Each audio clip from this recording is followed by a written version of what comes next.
Oh, yeah, it is the Sixers Talk podcast in your earpiece. Once again, Danny Pommells, along with Noah Levick, our guy Ben Berry, wearing the invisibility cloak for this podcast. So, Noah, some wins to talk about, bro. The Sixers getting it done.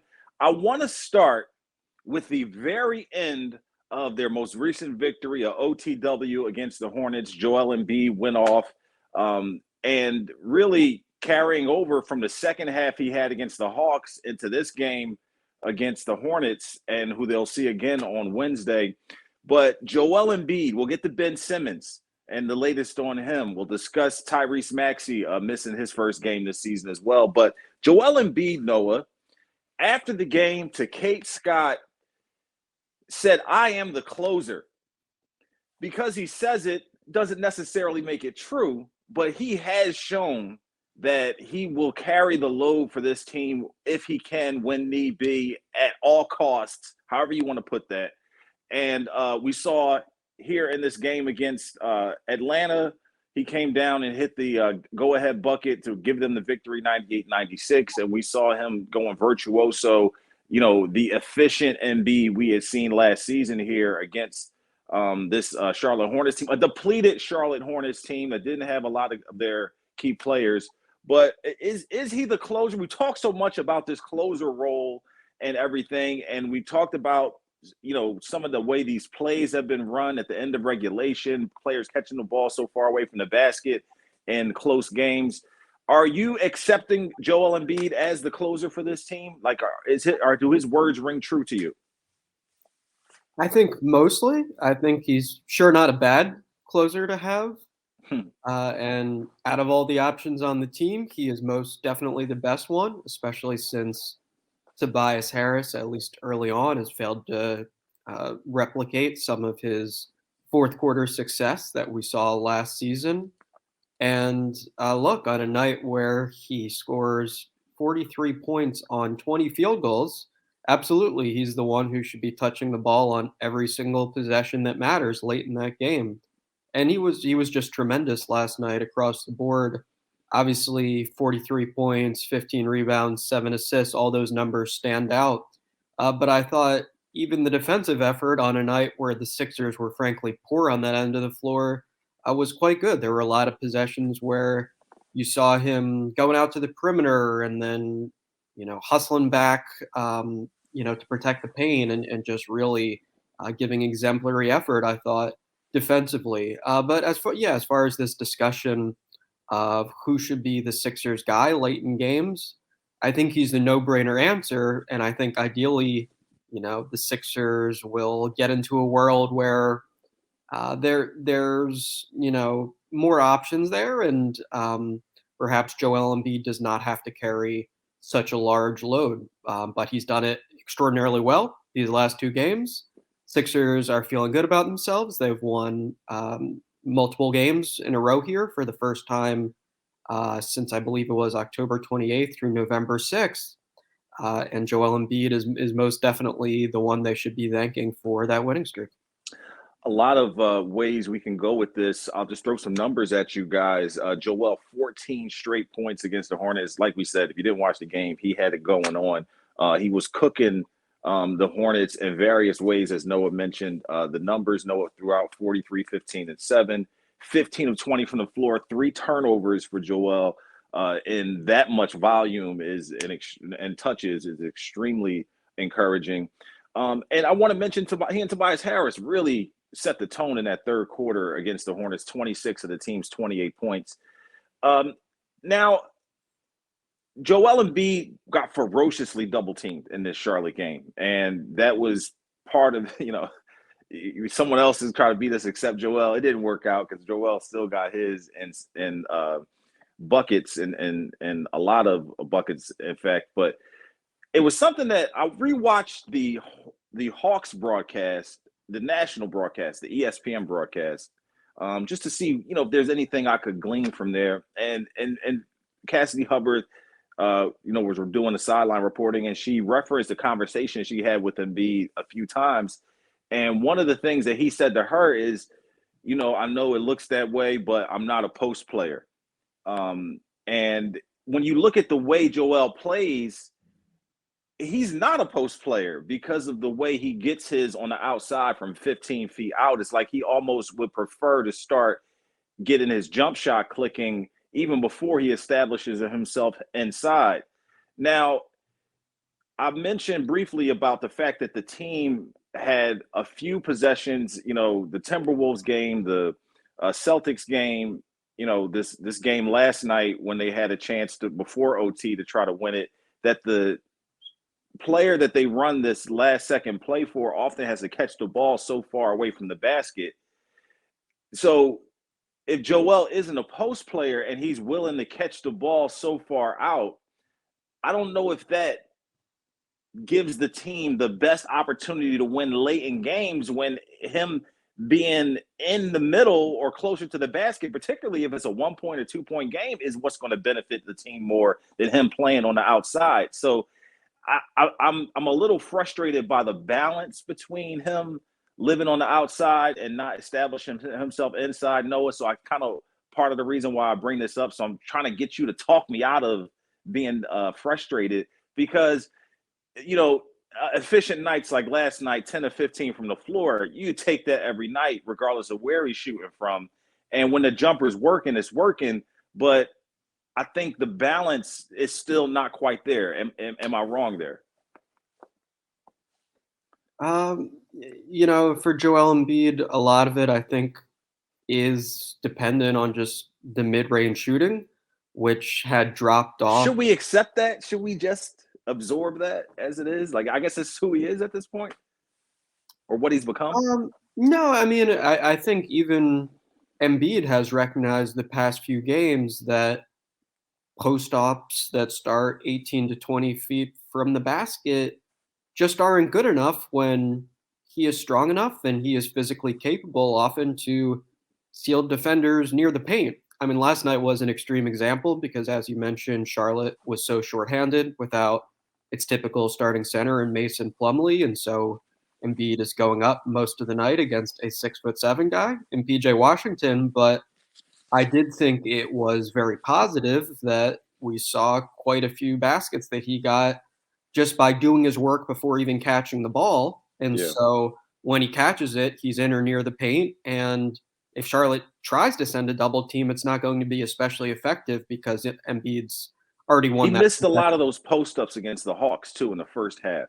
Mm-hmm. It was better after halftime for sure. In Atlanta, I think he got 2 baskets in the third quarter just by running hard and then being bigger and more determined to get the ball than anyone else on the floor. So absolutely, I think that should be a key element of his game, but there also has to be a recognition that he's the Sixers' best half-court scorer, and for the past several years, he's been the NBA's best, most dominant post-up player, even, on those post-ups that start 18 feet out. And part of that has been the mid-range shooting, which, at least based on the evidence of the past couple of games, is starting to normalize, and that jumper is looking a lot softer. And, the efficiency, of course, last night is much more what we became accustomed to last season.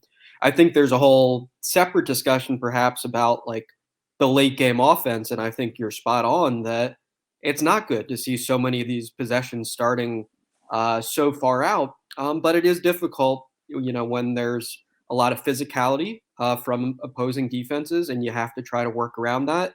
And you have to just be realistic about the fact that your best half court scorer is a 7-foot guy. And therefore you don't have that perimeter shot creator a la Bradley Beal or a Damian Lillard or a Trae Young, who is going to, generate perhaps an open three or just make a contested three late in games. And a lot of that's just on Joel Embiid to do the job that, a 6'3", 6'4" guy might do for the typical NBA team. I do think in Boston, it's notable that Doc Rivers at least tried to get him a touch near the paint. He tried to get Embiid on Embiid on Jaylen Brown. And Tobias Harris, missed a pass that was probably open. So the Sixers try their best to work around some of their deficiencies just in how they're built late in games. But Joel Embiid most likely, as long as the team is what it is, is probably kind of asked to make things happen from the perimeter down the stretch of close games. The alternative to that would be the guy who has just emerged as a really just prolific, sharp shooting, efficient player, and Seth Curry, who didn't have it going on last night at all. So, thinking of him as an option late isn't quite as feasible in last night's game, but he had been their most dependable and efficient scorer by far, leading up to, this game last night. I would think that, running some type of action for Seth might be an option, particularly, last night the Sixers were down ball handlers with Tyrese Maxey out, although they did seem to have a plan in place to help fill that void with Furkan helping out and Isaiah Joe getting minutes in the backcourt. But Seth Curry, I think, would be like maybe the other option if you're like he has, that cachet of being clutch as well as, hitting shots when they matter. He hit that big three against the Magic. But do you see Seth maybe becoming an option? We've seen Tobias with chances. We've seen Joel, obviously do well, but also a depleted Hornets team, so worth mentioning. But do you see Seth Curry maybe having opportunities like that at some point? Yeah, I think he's a good name to raise, and we shouldn't neglect just how well he played last postseason, both against Washington and against Atlanta, and that, in some of those Atlanta games, Joel Embiid and Seth Curry were the only Sixers doing anything positive offensively in the second halves of those games. I do think it's a little tougher to get Curry the ball where Right. you're accustomed to him receiving the ball, like in the natural flow of the game. Like they have that play they love to run for him where he makes the Iverson cut, and they try to run that side pick and roll with Joel Embiid, and it feels like most of the game they're able to get that pretty comfortably, right around the 3-point line, and then defenses are denying that, and the Sixers sometimes even struggle to get him to touch. Very late in the fourth quarter when the Sixers try to go to that action. But absolutely, the fact that Seth Curry is more than just a shooter and can certainly run pick and roll and run a two-man game with Joel Embiid is an asset for the Sixers and is something you'd like to see them utilize and develop as the season progresses. So they're certainly glad to have him on the team and have him as an option alongside Embiid. Obviously, that two-man game is not yet nearly as lethal as the Embiid JJ Redick pairing, but clearly we've seen good production there and good potential. And you do wonder if it can get better and be a little more threatening late in games. So I think that's certainly a fair point to raise. Look for Seth to have, I would assume, a gigantic bounce back game Wednesday when these two teams meet again. I'm sure that was not the type of night he wanted to have at his hometown, in front of, I'm sure, a bunch of people who were in the stands coming to see him play. Just a 0 for 6 night from three, a guy who's averaging 50, 40, 90 so far on the season, 3 for 11 from the floor, 6 points. He even missed the technical free throw. Like the dude, it was just a rough night for Seth Curry. I want to go back to the Hawks game one more time. Now, the Sixers had beat the Hawks already at home earlier this year, and they handled them pretty well. They go into Atlanta. It's a tight game. Joel has a fantastic second half. They come back from this deficit, and man, was he excited after winning that game against the Hawks. They had just lost to the Celtics in a 1-point, rough watch of a basketball game. What was the emotions there about? I mean, they weren't necessarily, they weren't below 500 at that point as they had been at previous points. But why do you think he was so excited specifically at that Hawks win, Noah? Yeah, I assume there's a lot that goes into it. Part of it being just that Embiid had gone a combined like 7 for 33 from the field in the prior two games. And yeah, and then that awful first half. Yeah, it wasn't. Yeah, and there were just, I think, understandably questions kind of buzzing about how badly is he affected, from having been sidelined for 3 weeks with COVID, and is this the same player we saw last season, and is he going to be capable of returning to that level? And just the fact that he came through in the clutch, and the Sixers got a win on the floor of the team that eliminated them from the playoffs last season, obviously was very satisfying for him. And I think Embiid is appreciative, just that he's back on the floor and he's doing what he loves with people he enjoys being around. It sounds simple enough, but having been unable to play basketball for 3 weeks for one of the best in the world at that sport, I think, to be frank, it's a little more painful than the average person, missing 3 weeks at their job. There's an artistic element there for some of these guys who are just like elite at their craft, and I think I'd put Joel Embiid in that category. So obviously a very competitive person. I think there were a lot of factors, motivating him to try to win that game. And of course, he didn't do it alone. I think the Sixers played great defense in the fourth quarter of that game, held Atlanta to just 9 points, and across the board really stormed back just through excellent effort. And then, you saw how he felt about it at the final buzzer. Yeah, man. Hey, Sixers need to get right. They're finally the team benefiting from, you hate to put it this way, but benefiting from players being in the health and safety protocol. So many times they had been the depleted team, and they're playing a Hornets team that was without LaMelo Ball, Terry Rozier, Ish Smith, a late scratch. Let's get to these scratches for the Sixers, as Tyrese Maxey didn't play for the first time. Tobias Harris missed the Hawks game, both with non-COVID related illnesses. We'll get to that after we take a timeout here on the Sixers Talk podcast. We're right back after this. Start college, build skills, and complete your degree with Wilmington University. 100% online options and affordable tuition makes WilmU work for you. Learn more at wilmu.edu.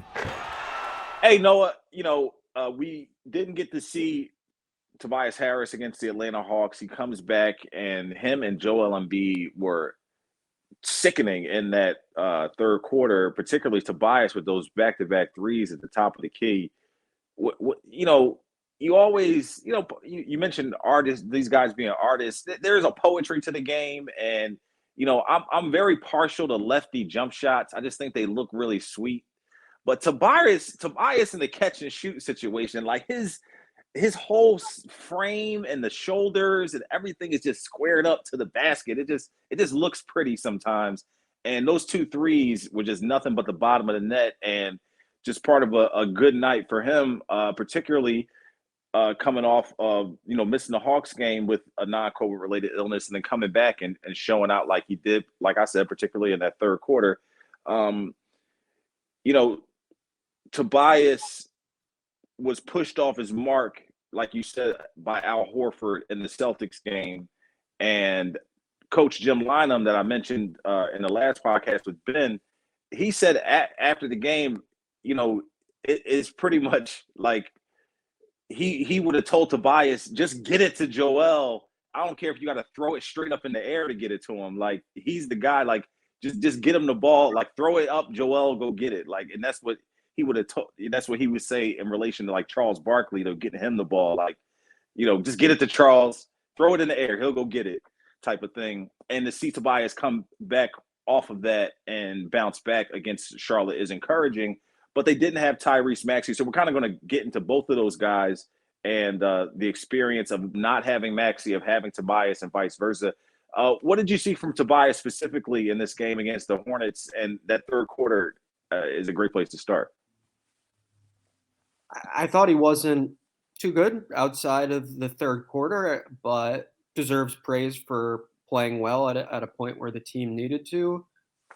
Charlotte was making runs throughout the night and never let the Sixers really get comfortable, despite how depleted the Hornets were. And Tobias, made some big shots, but I thought his first half was poor, and some of that is absolutely excusable because he's coming back from this illness. He's not that far away from when he had COVID, and even recently he was dealing with this left hip soreness. So clearly, this is a guy who you wouldn't expect to be at his best, and you wouldn't expect to be playing 100%. But I do think we've unfortunately seen some of the bad habits return with some of the deliberate decision making and half court offense, and just squaring guys up and jab stepping and trying to go into that bag of tricks that Doc Rivers doesn't especially like. And that kind of bogging down the Sixers offense at times, or taking away potential post-up opportunities for Joel Embiid, or stalling the ball movement, or decreasing the pace. Of course, all of that's not on Tobias Harris, but I think some of the ways he's played over the last few weeks have unfortunately contributed to some of those issues for the Sixers. But he remains a very important player for this team, especially the version of this team that has Ben Simmons sitting on the sidelines. And there's no doubt that he is capable of being a number two to Joel Embiid, at least just in terms of the scoring and the offensive firepower. And I think we've seen that in flashes. And it was really encouraging to see that return. I mean, the Boston game, season low in scoring, and then a good bounce back last night with 20 and 10, which at least statistically is what you came to expect from Tobias Harris last season. And the Sixers would love if that player starts to return for them.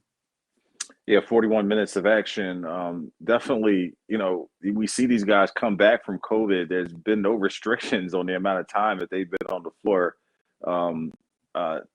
Now, Tyrese Maxey missing his first game. I wanted to bring this up to you because I did Sixers Outsiders with Tyrone Johnson, and he was the first person I heard say this, that he felt like Maxey needed a rest day. Now, whether he is actually sick or this is, them trying to manipulate a rest day in for him or what have you, I hope he's doing fine. But he felt like Tyrese might have hit a bit of a wall because of the amount of minutes he's had to play and what the team has needed from him here in the early going, which he hasn't had to do, at any other point here in his professional career, play this many minutes, be, guarding the opposing point guard, which is a very, difficult position to guard in the NBA because there's really no nights off, and playing the amount of minutes and running the offense and all that comes with being the starting point guard. I after hearing that, I felt like it was his aggressiveness and his deferring to Joel Embiid, which has kind of like changed how we've seen him since Joel has come back. But the amount of time and what he's had to do with the team, and maybe him, needing a breather or just a rest day or a load management day, however you want to say it, that kind of has some merit to me. Did you feel like you've seen some of that, a bit of wear and tear on Tyrese, and that this was a needed rest day for him, illness aside? Yeah, I mean, I don't think there's anything to indicate that this was planned or that the Sixers were especially cautious here. I think all indications are he unfortunately really had a legit illness and, just couldn't play in this game. And the Sixers would like if he was available. But that said, I think there's probably a little merit to what you're saying, because this is not just a normal guy played the first 23 games of the season sort of deal. Like in many of those games, he was going 38, 40 minutes and needed to do damn near everything for the Sixers, who were playing with 7 or 8 players in the rotation.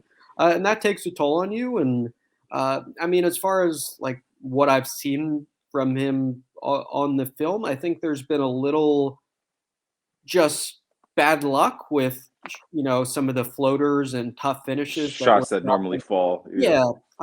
So why is that the case? Probably some of it is just some of the luck was bound to run out, right? And then I think maybe part of it is there's a little less juice in the legs, and the finish where he needs to stretch that arm out, all the right way around the defender. Now that shot is getting blocked, where it might not have been earlier.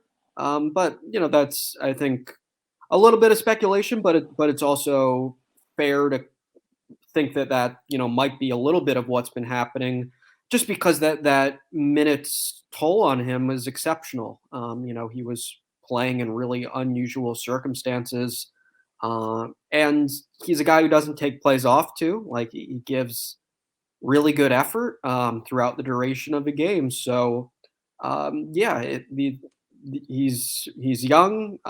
He doesn't seem to fatigue easily, but that said, probably not the worst thing in the world for, if he ends this season playing 78, 77 games as opposed to 82. But yeah, I mean, as I said, I'm not sure that particular kind of area is relevant last night, because late scratch, and the Sixers would have liked to have him against Charlotte. Well, they started Shake Milton in his stead, and we saw Isaiah Joe get minutes in the backcourt, as well as Furkan Korkmaz playing the point a bit, and they were able to get away with not having Maxey out there, particularly because Shake shot so well and was hot from three as well, which helped offset some of his absence. I'm kind of done with Furkan at the point. I don't know if I need to see that anymore, although he's there to be versatile as needed. It was tough watching Kelly Oubre go crazy and thinking that maybe Maxey might be able to play, him a little tighter, because of, the way he can guard and the way he can kind of, get, under guys' skin a little bit. But what did you think about the way that they made up for Maxey's absence? Should that also have to be the case on Wednesday if he's still out with the illness? I mean, obviously Shake playing well and shooting the ball well really helped. But what was your perspective there? I thought Shake Milton was solid. Neither Maxey nor Milton, as we discussed heading into the season, is a true pure point guard, but both have done pretty well when pressed into that duty, as far as limiting turnovers and being low risk, which, as we've discussed, seems to be part of the formula for success for the Sixers team right now. And then, of course, Milton's night looks a lot better when he goes 4 for 6 from three, 6 for 8 from the field. The 4 threes were actually his most since Game 2 of that Atlanta series, which I think indicates in part how much his shooting has dropped off at the beginning of this season. He was around 29% from three-point range heading into last year, but good to see him have a bounce-back night from the Sixers' perspective. And just my kind of view on it is that we've seen him over the last couple years, when he tries to emphasize the quicker release, have that kind of lead to some negatives with a flatter shot and more inconsistent trajectory. And I think when he just takes his time and has his feet under him and is well balanced, the shot still looks pretty good, and you still trust that it's going to go in a lot of the time. So maybe, last night, if you're a Sixers fan, restores a little bit of your faith in Milton's jumper, because this is a player who, throughout his college career and early in the NBA, was a strong three-point shooter. And yet that hasn't been the case early this season until last night. As far as Furkan Korkmaz, I'm with you on him not being a great backup point guard option, but the way the Sixers roster constructed, he's kind of the only guy they could turn to in that role. I thought again last night he at least set up his teammates well a few times. Unfortunately for the Sixers, the little mini slump buster he had against Atlanta did not sustain itself. He was, I guess, 4 for 6 from the floor against the Hawks, 3 for 9 last night. Didn't make a 3-point shot. But this is a team who's asking him to shoot when open, who needs him to be aggressive offensively, and they're going to keep riding with him. And I do think it is at least a bit valuable that he is able to play point guard when the team asks him to, even if he's not a stellar option in that particular job. Well, the Sixers have a point guard that they could have on the team, but Ben Simmons is not with the squad, and who knows when this will be resolved. But we did have the rumor mill was swirling. There was some reports on the Simmons front. We'll get into those after we take this quick timeout. We'll be right back. There's so much to explore in Valley Forge in Montgomery County, Pennsylvania. Montgomery County is composed of charming towns and main streets, and each with its own personality, style, and unique vibe. Whether you are looking to get away with family or enjoy a special trip with friends, leave behind the stress of planning and use our guide to find some of the most amazing things to do. Explore which town and main street suit you best. Visit makeitmainstreet.com to plan your getaway today. As the Simmons saga continues, we have some reports from The Athletic and Shams Charania and Sam Amick. And, you know, the report goes as if Damian Lillard was, you know, making it be known that he would be interested in playing with Ben Simmons, which would alleviate the Trailblazers' lack of defense, which Simmons excels at. And he also, Simmons, wouldn't need to demand as many shots as Lillard's current backcourt mate, CJ McCollum. So that would lead Dame to have more opportunities to shoot the basketball. So, you know, it's funny because Dame, you know, he tweeted something about, you know, they love the drama or something like that. And it seems, based on everything that we've heard and seen up until this point, that there's some connection with the Simmons camp, you know, if you want to attribute that to Rich Paul, and a connection to the Athletic. So it's hard to actually, you know, all due respect to Sam Amick and Shams Charania, to believe that those were Lillard's actual words, or that that was his sentiment, with the influence that we've kind of seen from the Simmons camp, from the Rich Paul contingent. So I think my question to you, Noah, is, are you believing that this Lillard, you know, hey, I want to play with Ben Simmons idea is valid, or are you taking it with a grain of salt? Maybe somewhere in the middle. I don't think that this is likely to be a bogus report. You know, these are reputable folks reporting this, and was a well-reported story even outside of the nugget that's obviously very relevant to Sixers fans, just detailing some of the drama on the Blazers' end and some of the issues with that team's front office, and how poorly they've started the season under a new head coach in Chauncey Billups. But it at least to me has always been logical that Ben Simmons and CJ McCollum, some sort of deal where they swap teams, would make a bit of sense for both Philadelphia and Portland. Portland, I think, was hopeful that Billups and some little roster tinkering would improve a defense that has not been good in the Lillard-McCollum era, and that just hasn't been the case. They've again been a bottom of the pack defensive team, and Chauncey Billups has been strongly displeased with his team's effort on many nights. And Ben Simmons, I think even those who don't hold him in high regard recognize that he's an extraordinarily talented and valuable defender. And the notion that he could borderline single-handedly vault a defense from the bottom of the league to the middle of the league, like, yeah, I think that's a valid way to look at it. As far as exactly what Damian Lillard is thinking and exactly what is coming from whom, you know, very few people know that. Only Damian Lillard, you know, truly knows that.